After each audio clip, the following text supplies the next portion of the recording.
Hello दोस्तों, कैसे हो? आपका स्वागत है त्रिपान स्टडी सेंटर में। आज जो आपके समक्ष प्रस्तुत करने जा रहा हूं वो काफ़ी महत्वपूर्ण है। जो बच्चे कंपटीशन की तैयारी कर रहे हैं उनके लिए काफ़ी महत्वपूर्ण रहेगा। इसमें एमसीक्यू के अंतर्गत आपके समक्ष क्वेश्चन रहेगा जो हर एक एग्ज़ाम के लिए महत्वपूर्ण रहेगा। चाहे आप एसएससी के एग्ज़ाम दे रहे हो, चाहे यूपीएससी के एग्ज़ाम दे रहे हो, तो काफ़ी महत्व रखेगा। चलिए देखते हैं हमारा आज जो है एमसीक्यू क्या कहता है।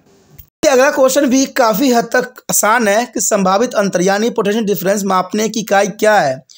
पोटेंशियल डिफरेंस जो आप नापते हो उसकी इकाई क्या है, यानी संभावित अंतर मापने की इकाई क्या है, उसे हम क्या कहते हैं।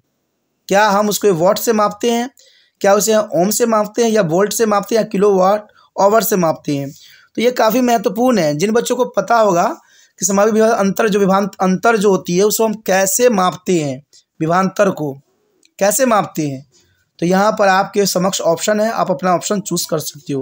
देखिए समांतर को जो है विभवांतर को हम नापने की एक ही हम प्रोसीजर यूज़ करते हैं, वॉट। वोल्ट जो होती है वोल्ट से ही हम नापते हैं। तो इसका ऑप्शन जो है सी सही है, यानी विभवांतर मापने की इकाई जो होती है वो वोल्ट होती है। यहाँ पर आपको अगर लग रहा होगा विभवांतर यानी दो अंतर अलग वर्ड हो गया है, तो पोटेंशियल डिफरेंस जो है इसको कहते हैं, और इसका जो है सी ऑप्शन सही है। अगला क्वेश्चन काफी महत्वपूर्ण है। क्वेश्चन है कि एक निश्चित पदार्थ की प्रतिरोधकता 0.6 जो है ओम मीटर है। सामग्री होने की सबसे अधिक संभावना होगी। क्या संभावना होगी कि एक निश्चित पदार्थ की प्रतिरोधकता जो है 0.6 ओम मीटर है, तो सामग्री होने की सबसे अधिक संभावना किस पे जाएगी? क्या एक इंसुलेटर की तरह कार्य करेगा, या एक सुपर कंडक्टर की तरह काम करेगा, या सी एक कंडक्टर की तरह, या एक अर्धचालक? देखिए यहाँ पर काफ़ी महत्वपूर्ण बात यहाँ पर आ गया है कि एक निश्चित पदार्थ की प्रतिरोधकता अगर 0.6 ओम मीटर है तो ये बहुत ही कम की बात कर रहा है, और जर्नल सी बात है, कम जो होती है कम में ही जाएगी।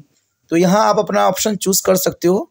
चलिए देखते हैं यहाँ आंसर क्या हो सकता है कि एक निश्चित पदार्थ की प्रतिरोधकता 0.6 ओम मीटर है, तो सामग्री होने की सबसे अधिक संभावना किस पे निश्चित करेगी?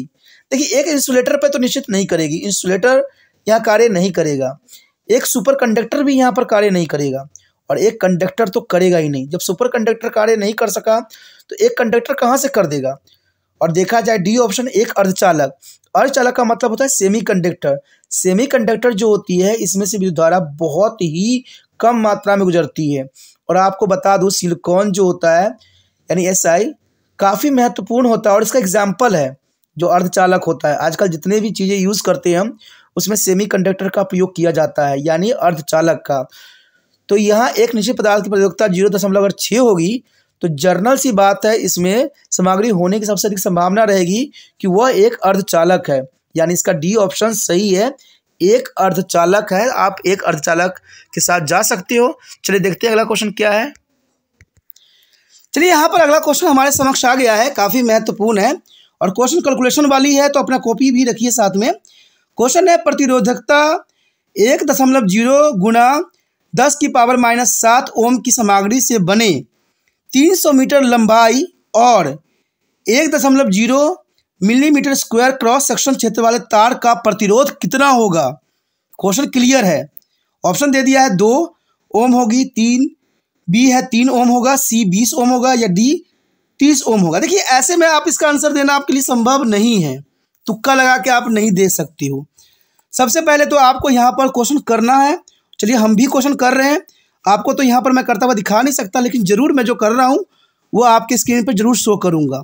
ठीक है, क्वेश्चन क्लियर है। देखिए सबसे पहले हमें क्या दे रखा है, प्रतिरोधकता दे रखा है 1.0 गुना 10⁻7 ओम, और इसकी दूसरी बात क्या दे रखा है कि जो है लंबाई दे रखी है, लंबाई 300 मीटर लंबाई हमें दे रखी है, या और दूसरा जो दे रखा है 1.0 मिलीमीटर स्क्वायर क्रॉस सेक्शन दे रखी है। तो हमें 3 चीज़ गिवन है। जब 3 चीज़ हमें गिवन है तो क्वेश्चन ऑटोमेटिक आसान हो जाता है। सबसे पहले तो आपको ये लेट करना पड़ेगा कि माना तार की लंबाई बराबर R, माना जो प्रतिरोधक तार की लंबाई, तार की जो होगी प्रतिरोधक तार resistance of the wire is R, तो हम R लेट कर लेंगे। अब यहाँ पर हमें प्रतिरोधकता कितनी दे रखी है, यानी इसको रहो कहोगे, रहो से इसको रिप्रेजेंट करोगे 1.0 गुना 10-7 ओम मीटर दे रखा है जो हमें गिवन है। ठीक है, ये प्रतिरोधकता है, इसको हम रहो से रिप्रेजेंट करेंगे। अब दूसरी बात है लेंथ ऑफ वायर, यानी वायर की लंबाई कितनी दे रखी है, 300 मीटर दे रखी है। ठीक है, लेंथ ऑफ वायर कितनी है, यानी तार की लंबाई 300 मीटर है। और दूसरी बात हमें दे रखा है क्रॉस सेक्शन का क्षेत्रफल कितना है। क्रॉस सेक्शन का क्षेत्रफल दिया हुआ है 1.0 मिलीमीटर स्क्वायर। तो सबसे पहले तो आपको मिलीमीटर स्क्वायर को सोल्यूशन करने की ज़रूरत है। आपको पता है कि 1 mm में जो होता है मीटर कितनी होती है, 10-3 पावर, यानी 10-3 मीटर होगी। 1 mm में कितना होगा मीटर, 10-3 मीटर। ठीक है, यानी माइनस में जाएगा ना पॉन में, हम डिवाइड करेंगे तब ना मीटर में आएगा। तो 1 mm को जो है आप इसको मीटर में कन्वर्ट कर लीजिए। जब आप मीटर में कन्वर्ट कर लोगे तो जर्नल सी बात है, हमने इसको मीटर में कन्वर्ट किया है। सिर्फ मीटर में कन्वर्ट किया है, स्क्वायर में नहीं किया है। मीटर स्क्वायर में हमने नहीं किया, हमने सिर्फ मीटर में किया है, इसलिए 10-3 मीटर होगा। अगर आप इसको स्क्वायर में कन्वर्ट करते हो तो एरिया इक्वल टू 1.0 mm की पावर 2।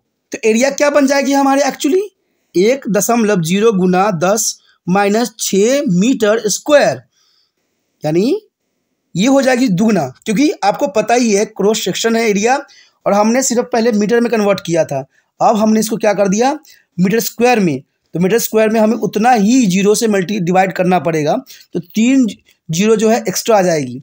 तो पहले -3 थी, अब माइनस यहाँ पर 6 हो गया, क्योंकि ये मीटर स्क्वायर में कन्वर्ट हो गया। अब सबसे पहली बात ये आता है कि रेजिस्टेंस की फार्मूला क्या होती है, यानी प्रतिरोधकता का फार्मूला क्या होता है। प्रतिरोधकता का फार्मूला होता है ρ L/A। हमें लेंथ ऑफ वायर भी दिया हुआ है और हमने एरिया भी निकाल लिया है। अब R इक्वल टू आप लिख सकते हो कि 1.0 गुना 10 की पावर -7 गुना 300, और नीचे जो हमने एरिया निकाला था वो निकाला था 1.0 गुना 10 की पावर -6। अब देखिए -6 और -7, क्योंकि माइनस माइनस दोनों हैं, ऊपर नीचे हैं, तो ये कैंसिल आउट हो जाएगा। ऊपर सिर्फ आपका रह जाएगा 10 - 1, 10 - 1, और 1.0 और 1.0 जो है कैंसिल आउट हो जाएगा, इसका कोई मतलब नहीं रह जाएगा। तो R क्या बन जाएगा हमारे समक्ष 300 गुना 10 - 1। तो आपको ये माइनस में है ना 10, जब कोई चीज़ माइनस में होता है तो वो नीचे चला जाता है, यानी हमारा बन जाएगा 300/10। 300/10, तो 0 से 0 कैंसिल आउट हो गया, तो कितना रह गया हमारे समक्ष R 30 ओम। तो देखिए 30 ओम कौन से ऑप्शन में है, ऑप्शन डी। तो इसका मतलब आपका ऑप्शन डी सही गया, आप ऑप्शन डी के साथ जा सकते हो। तो ये कैलकुलेशन बहुत ही दिलचस्प होते हैं, इसको करोगे तभी समझ में आएगा। और जो बच्चा सोचते हैं कि मैं देखते देखते समझ जाऊंगा, ऐसा संभव नहीं है। इसको जितना मर्जी है आप समझते रहिए, लेकिन सबसे इम्पोर्टेंट होता है कि आप इसको कॉपी पर कीजिए। कॉपी पर जितना आप प्रैक्टिस करोगे उतना आपके लिए बेस्ट रहेगा और काफ़ी महत्वपूर्ण भी रहेगा।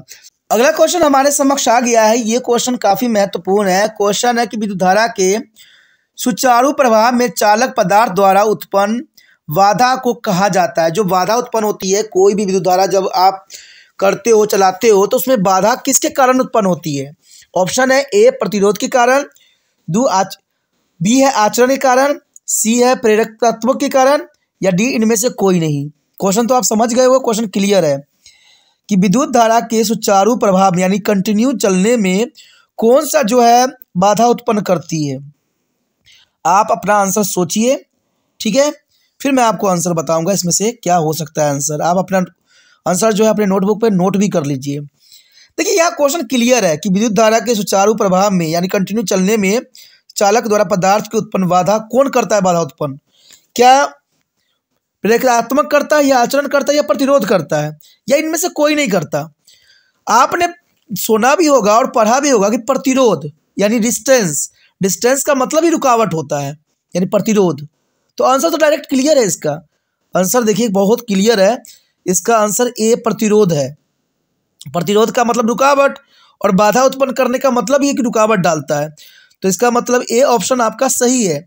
आप ए ऑप्शन के साथ जा सकते हो, ए ऑप्शन सही है। चलिए देखते हैं अगला क्वेश्चन क्या है। यहाँ पर अगला क्वेश्चन आपके समक्ष आ गया है।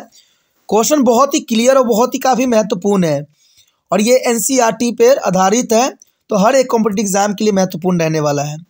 क्वेश्चन है फ्यूज तार किस तार में डाली जाती है। काफ़ी क्वेश्चन आसान है। जो फ्यूज तार होती है हम कहाँ पर कनेक्ट करते हैं, क्या उसको लाइव तार में करते हैं या तरस तार में करते हैं या अर्ध वायर में करते हैं, किसी भी लाइन में हम जोड़ सकते हैं। देखिए थोड़ा पर यहाँ पर आपके भाषा की वजह से बहुत कन्फ्यूज़न होगा।